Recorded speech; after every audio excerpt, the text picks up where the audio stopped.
Jeg har glædet mig til at gå i gang med at lave nogle små film fra haven igen. Der har været lidt travlt med at lave den lille grønne avis, men nu er vi tilbage i haven, og jeg synes, det er rigtig vigtigt, at vi snakker om haven. Haven er et skønt sted til haveterapi. Det er et dejligt sted at dyrke blomster og også lidt mad, lidt krydderurter, lidt tomater. Bare sådan lidt til husbehov i disse tider. Det er et godt sted sådan at få jordforbindelse, sådan få en fornemmelse af, at vi kommer fra jorden, vores mad kommer fra jorden, vores vand kommer fra jorden, vores overlevelse kommer fra jorden. Det er så vigtigt. Og så er det vigtigt med biodiversitet. Det skal vi tale om. Der bliver brugt rigtig meget Roundup i landbruget, men der bliver også brugt rigtig meget Roundup ude omkring i private haver. Og der er en sammensætning af planter ude omkring i haverne, som ikke fremmer biodiversitet. Og så er det, at man begynder at tale om vilde haver.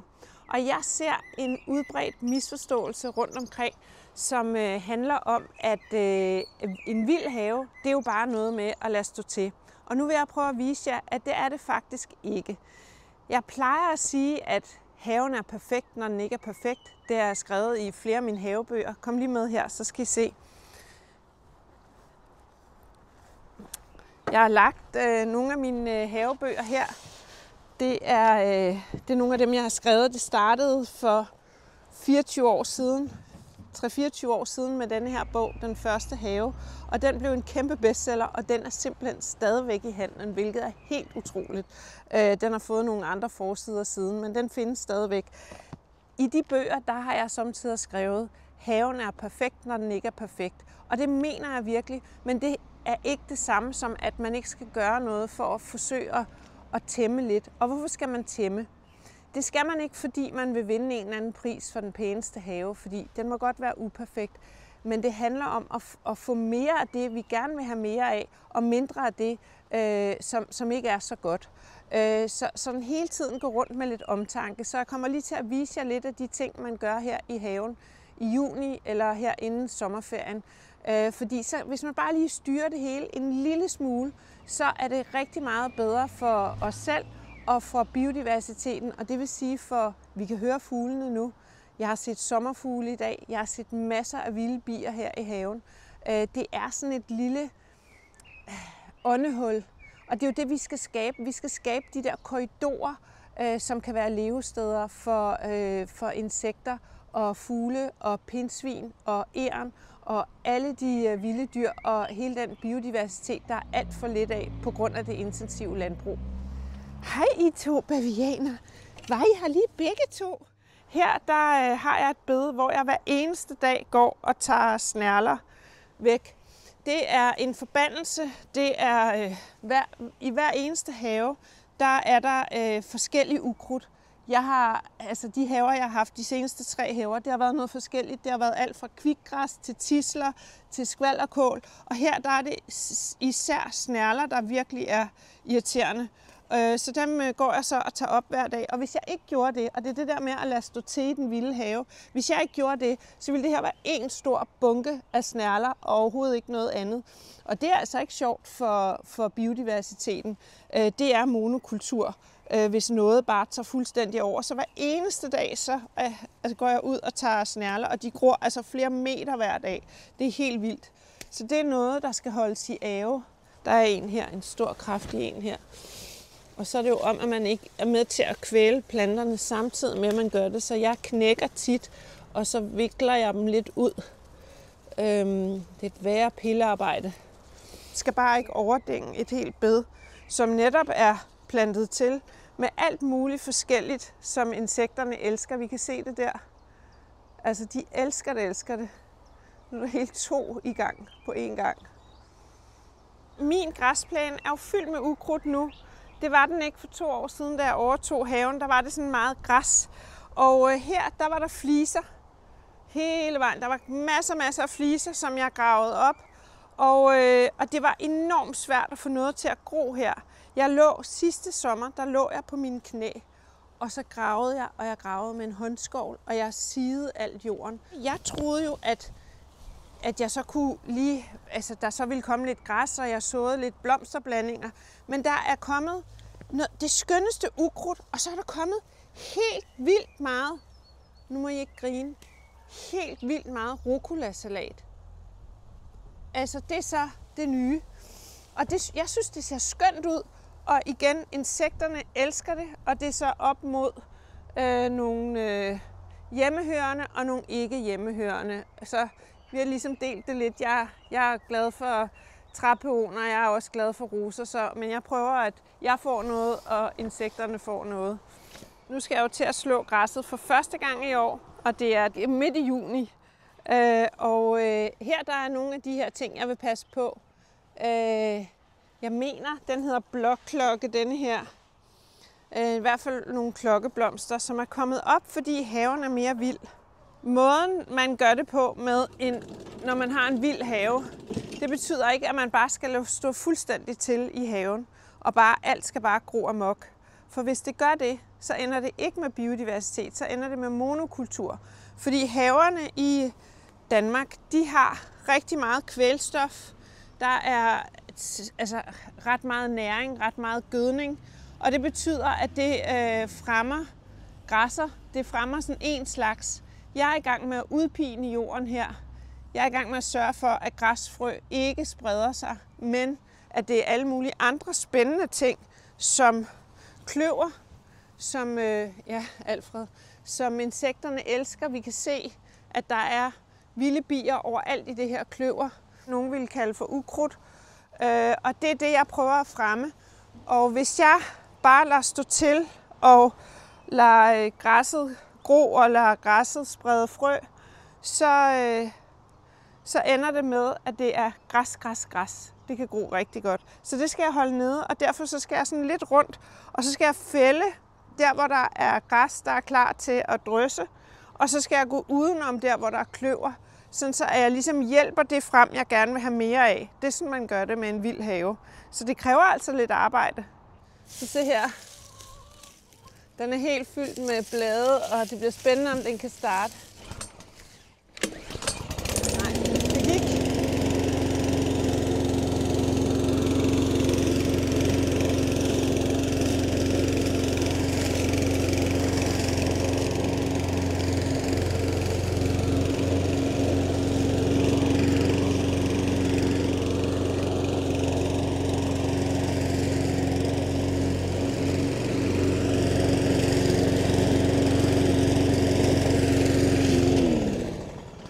Som I kan se, så er det simpelthen den skøreste måde at slå græs på.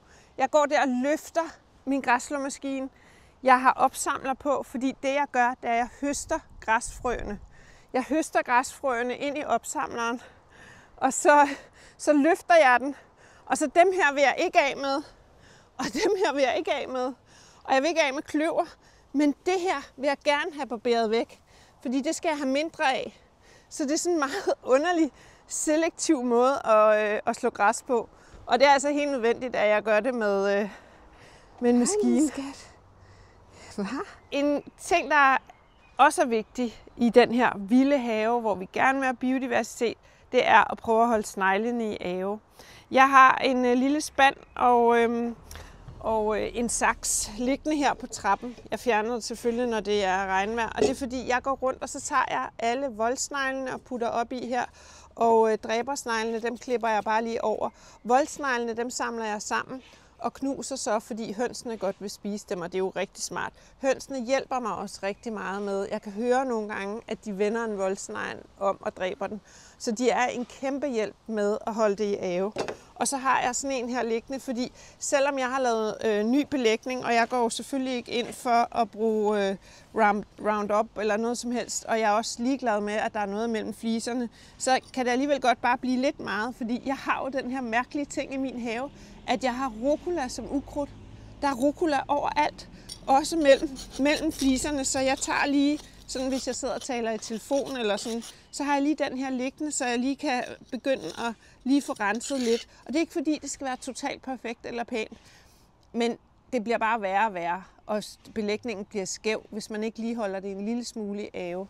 Så et godt tip, bare have det liggende der, hvor du lige hurtigt kan bruge det, og lige hurtigt kan gå ud hver aften og lige fikse bare en lille smule. Jeg nyder bare at gå igennem her og se, hvor mange insekter og vilde bier, der er på den meget sådan blandede beplantning, der er. Og husk på, for 2 år siden var det her en byggeplads. Så jeg har lavet denne her have sådan set sidste år, og allerede i år. Det her, det var nogle planter, som jeg opdagede, at der var virkelig mange af inde i en skov. Og så delte jeg dem, fordi de stod sådan helt tæt, så det skete der ikke noget ved. Så delte jeg dem i det tidlige forår og tog dem i min cykelkurv. Og så blev de jo altså simpelthen så høje. Og insekterne elsker dem. Og mange af de her planter, det er nogle, jeg har flyttet. Hvis du ser herover, det er noget, jeg har flyttet fra. Det her, det var en have, der skulle... Der var et hus, der skulle rives ned, og så gravede jeg simpelthen nogle af planterne op, fordi jeg vidste, de ville gå til, og hele haven blev også smidt i en container, så det var godt, at jeg i det mindste reddede noget af det. Se, her der er også snærler. Jamen altså, de er over det hele. Det er virkelig den ukrudt, der er mest af i min have. Her i min forhave, den er jeg faktisk blevet rigtig, rigtig glad for. Her var kun fliser, da jeg overtog huset. Og der var ligesom sådan en skraldeplads her med fliser. Og jeg synes, det er så synd, fordi jeg står inde ved køkkenvinduet og kigger ud på denne her forhave, og der er faktisk sol det meste af dagen. Så jeg bruger den til at have krydderurter, så jeg lige hurtigt fra køkkenet kan gå ud og hente. Og her, prøv lige at se min salvie, hvor flot den er blevet. Og jeg bruger salvie hele tiden. Lige nu er jeg i gang med sådan en omrokering. Der har været nogle meget store, flotte kålplanter med store gule blomster. Og når de her blomster, de blomstrer af, vi kan lige se det herhenne, prøv lige at komme og se, der er en tilbage, så kan man ligesom godt se, at det er sådan en stor, vild busk, der bare fylder det hele nærmest, og som ikke er så forfærdelig meget kål, så jeg har skåret dem ned, sat dem ned, og måske overlever de, måske gør de ikke, og så starter jeg lidt forfra, og så har hønsen opdaget, at det var en meget spændende situation, at der blev gravet her. Selvom jeg har net, så fandt de ind, så de har raseret det, jeg havde sået. Så nu starter jeg lige igen. Så der er timian og rosmarin, oregano, purløg, karryplante her, salvie der, anis der. Prøv lige at se en kæmpe kvaen, jeg har der. Og der kan vi se, at det er insekterne også vilde med. Det er jo ikke fordi, at jeg bruger kvaen helt vildt meget. Men jeg synes bare, at det er sådan en skøn struktur her.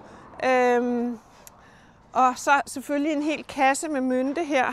Og de står for sig selv, fordi vi ved jo godt, at mynte det bare går ind og tager alt andet. Og jeg elsker lige at gå ud og tage mynte til vand og mynte til te. Så jeg har sådan det, jeg skal bruge. Det der med at tænke over at have en sjov forhave. Og være selvforsynende med krydderurter, det er jo ret dyrt at købe krydderurter. Så jeg har også haft det, når jeg har boet i lejlighed, så har jeg haft det i altankasserne, så man kan lave sådan meget mere interessant mad med alle krydderurterne. Og så til gengæld, så er der mange andre ting, man så ikke behøver at dyrke selv, som man sådan nemmere kan skaffe, og som kræver rigtig meget areal. Her, der har jeg jo nogle lidt sjove roser. Den ene har plantet sig selv, det er denne her. Og den anden, som lige er afblomstret, det var den første rose, der blomstrede i haven. Den har jeg fået af min veninde, den er gul. Læg mærke til en ting. De har nogle sindssygt lange og fine støvdragere. Altså sådan, det er sådan lidt te-roseagtigt. Og det er sådan noget, som insekterne elsker. Det insekterne ikke er helt tosset med, det er de roser, som vi andre godt kan lide. Som for eksempel her, og jeg har jo delt haven lidt imellem os. Og her, der synes jeg jo, at det er helt vidunderligt at stå fra køkkenet og kigge ud på de her flotte roser. Og herhenne, og jeg tænker, så skraldemanden det i morges, da han kom. Så han, hvor flotte roser der var. Og folk ude på vejen går forbi og siger, var de fine. Men det er ikke det, som er insekternes foretrukne, så vi må lige dele det lidt imellem os. Så de her sådan lidt undselige, sjove roser med meget lange støvdragere, som jo er blevet forædlet ud af de her roser, det er dem, som vi også godt kan have nogle af i haven. Så nu skal vi se min pinlige hæk. Prøv lige at se, hvordan den stritter i alle retninger. Og jeg vil være ærlig at sige, at det kribler i fingrene. Jeg har virkelig lyst til at klippe den. Men tiden er en anden nu, og vi ved nu, at der er fuglereder, og der er brug for, at hækkene får lov til at stå lidt længere som levesteder. Så jeg venter, og jeg venter til at jeg er helt sikker på, at der ikke er nogen fuglereder, og der ikke er noget liv, og så klipper jeg den. Og jeg er ligeglad med, at det er sådan en blandet hæk, der består af meget forskellig beplantning, som er kommet til og som vildskud gennem årene. Fordi det er en sund og god hæk på den måde, at det er et sundt levested for mange forskellige dyr, der har lyst til at være her, og det skal de være velkomne til. Der er dog lige en slags, der ikke er velkommen i hækken. Spindelarver. Der er ikke nogen levende der, men altså, der har været ret meget af det i år, og det ved jeg, mange har kæmpet med. Og jeg har slået hul på en masse af de her. Det er jo egentlig små reder af levende små orme, som bor herinde i de her spind, og de holder fugle væk ved at lave de der huler. Så hvis man bare slår hul på dem, mens der er levende små larver derinde, så kommer fuglene og spiser larverne, og så er det en naturlig bekæmpelse på den måde. Der er også et enkelt sted, hvor jeg var virkelig hårdt ramt. Der vil jeg sige, der fik de altså noget opvaskevand. Det var de ikke glade for. Drivhuset, der er lige nødt til at åbne døren. Det er varmt. Her går jeg jo og binder op og binder op og binder op. Og nipper. Og jeg ved ikke hvad. Og jeg har ved den opmærksomme seer et lidt mere vildt og frodigt tomatbed end mange andre. Der er mange, der har sådan helt stammer op og klipper alt, og så er det sådan en produktion af tomater. Jeg har allerede for mange tomater, som det er. Jeg kan godt lide, at det er sådan en grøn jungle. Jeg kan godt lide hele den der følelse af ilt, når man kommer ind i drivhuset. Og jeg nipper, men jeg lader også planterne være i rigtig meget kontakt med solskin og have det dejligt. Så jeg nipper og sideskud, og jeg gør så meget, jeg nu kan. Og der kommer masser af tomater, og jeg er allerede begyndt at have en lille smule røde tomater. Der er en her. Og det synes jeg er ret tidligt i forhold til, det har været sådan et koldt forår, og det var svært at få tomaterne i gang. Jeg har sået nogle selv, og jeg troede ikke, det ville gå. Det var nogle gamle frø, jeg skulle se, om de duede, men det gik. Og jeg har... der er mange herom. Jeg har hentet nogle planter. Ja, der er mange. De her 2, der står i den her, de er egentlig sådan nogle, der skal ud udendørs. Så den kasse tager jeg ud om lidt, så de lige kan komme ud og få lidt mere liv og glade dage. Og så har jeg en chiliplante, som lige skal ned der, hvor kassen skal væk. Den står derovre. Og så har jeg altid sådan lige lidt ekstra planter, som skal videre ud i systemet. Og det er en af de der kålplanter også, som blev fjernet. Så det er, sådan lidt det er altid sådan lidt omrokering. Og jeg bruger jo mit drivhus til mange forskellige ting. Jeg har endda også engang holdt en workshop herinde. Jeg kan godt lide, når mine drenge de fester med deres venner herinde, og jeg kan godt lide at holde en middag herinde. Og det er sådan et ekstra rum, og jeg har haft et drivhus præcis magen til det her før. Det drivhus havde jeg oppe i det træsommerhus, som der nok er nogen, der vil kunne huske. Og jeg vidste bare, da jeg flyttede derfra, at jeg skulle have sådan et drivhus igen. Men det fik jeg så i den her have, som er min sidste have, og hvor jeg glæder mig til at kunne fortælle lidt, og kunne formidle lidt, og kunne svare på spørgsmål. Jeg har jo den her nye brevkasse inde på Den Lille Grønne Avis. Der kommer spørgsmål hver uge. Der kommer spørgsmål om alt muligt, fra byggeri til alt muligt. Men der kommer også mange spørgsmål om have, og dem vil jeg besvare. Og så laver vi en YouTube-kanal nu for Den Lille Grønne Avis, og der vil vi også kunne lægge de her små film ind. Jeg har jo lavet små film fra haven mange gange.